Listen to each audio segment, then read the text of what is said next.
আসসালামু আলাইকুম সুপ্রিয় দর্শক। আজ সকালে উঠে দেখি প্রচণ্ড কুয়াশা পড়েছে।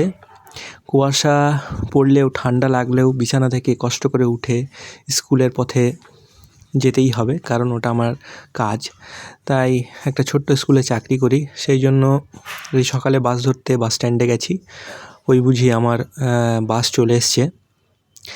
তো এই বাসে করেই আমি চলে যাব একটা স্টেশন পর্যন্ত, তারপর ওখান থেকে স্কুলের বাস করে আবার এটা আমি ওই বাসেই যাচ্ছি। তারপর ওই বাস থেকে আমি একটা স্টেশনে নামবো, সেখান থেকে আমি স্কুলে বাস করে স্কুলে পৌঁছে যাই আর কি। এটা নিত্য নতুন প্রতিদিনের আর কি যাত্রা। আর যখন ফেরার পথে আমি স্কুল বাস করেই আমি বাড়ি ফিরি, তবে বাড়ি ফেরাটা সম্পূর্ণ হয় না, কিছুটা। এইটার পর আমি যখন বাড়ি ফিরছি তখন মোটামুটি 5টা সাড়ে 5টা বেজে গেছে।